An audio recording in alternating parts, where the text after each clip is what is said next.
Tharad additional કોર્ટના magistrate pH સયાની Tharad police સ્ટેશનના અધિકારી ઉપર લાલાંખ 3 વર્ષથી ઇન્ચાર્જ અધિકારીઓ ઉપર ચાલે છે થરાદ પોલીસ સ્ટેશન। શું નવા પીઆઈ મળશે કે કઠપુતલી તરીકે કોઈને બેસાડી દેશે કે પરમનન્ટ પીઆઈ મળશે? ગુજરાત સરકારમાં છે સારા અધિકારીઓ, નિડર અધિકારીઓ સારી નામના ધરાવતા CR Jadav, DV Rana, PV Jadeja, VR Malhotra, HL Rathod, HH Jadeja, KD Brahmbhatt, KP Sagathiya, SK Parmar જેવા દરેક અધિકારીમાંથી એક અધિકારી થરાદને મળે। થરાદ એડિશનલ કોર્ટના મજિસ્ટ્રેટ પીએમ સયાનીએ થરાદ પોલીસ સ્ટેશનને નવા પીઆઈ આપવા જિલ્લા પોલીસ વડાને હુકમ કર્યો। તપાસ અધિકારી સામે યોગ્ય કાર્યવાહી શરૂ કરવા માટે ચુકાદા અને સજાના હુકમની નકલ જિલ્લા પોલીસ વડાને રવાના કરી। રજિસ્ટ્રાર પીએમ સયાની દ્વારા જણાવવામાં આવ્યું હતું કે સમગ્ર તપાસ ફક્ત પીએસઆઈ કેડર દ્વારા જ હાથ ધરવામાં આવી હતી।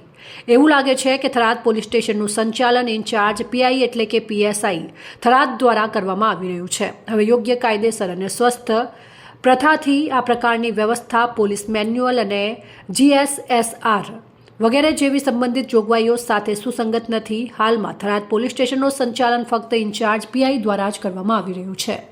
છેલ્લા ઇતિહાસનો વિચાર કર્યો છે।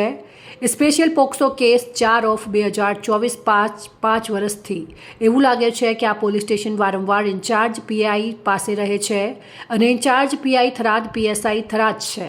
તેથી પાલનપુર ખાતે એસપી બનાસકાંઠાને આ બાબતની તપાસ કરવાનો પણ નિર્દેશ આપવામાં આવ્યો છે। વહેલી તકે નિયમિત પીઆઈની નિમણૂક કરવામાં આવે અને ડીએસપીને કેસમાં નોંધાયેલા ભાઈઓના નિવેદન પર વિચાર કરવાનો નિર્દેશન આપવામાં આવ્યો છે। આ તપાસમાં ગંભીર ખામી અંગે 21 પર પણ વિચાર નિર્દેશ આપવામાં આવ્યો છે। ગર્ભપાત માટેના ગુનાઓ અંગે તાત્કાલિક જરૂરી કાર્યવાહી શરૂ કરવાનો પણ આદેશ આપવામાં આવ્યો છે। તેમને આજથી 1 મહિના પછી આ મુદ્દા પર પ્રતિવાદનો અહેવાલ આપવાનો પણ નિર્દેશ આપવામાં આવ્યો છે। જો પીડિત અને તેના અધિકારીગત વળતર પિતા પાસે કોઈ બેંક ખાતું ન હોય તો સંબંધિત યોજનાના નિયમ 11 મુજબ પીડિતના નામે તેમના પિતા સાથે વાલી તરીકે બેંક ખાતું ખોલાવવાની સુવિધા આપશે। આ ચુકાદાની નકલ પીડિત તથા તેના પિતા એટલે કે ફરિયાદીને પણ મોકલી શકાય છે। અહેવાલ જીતુ બારોટ, સંબંધ ભારત ન્યૂઝ, થરાદ।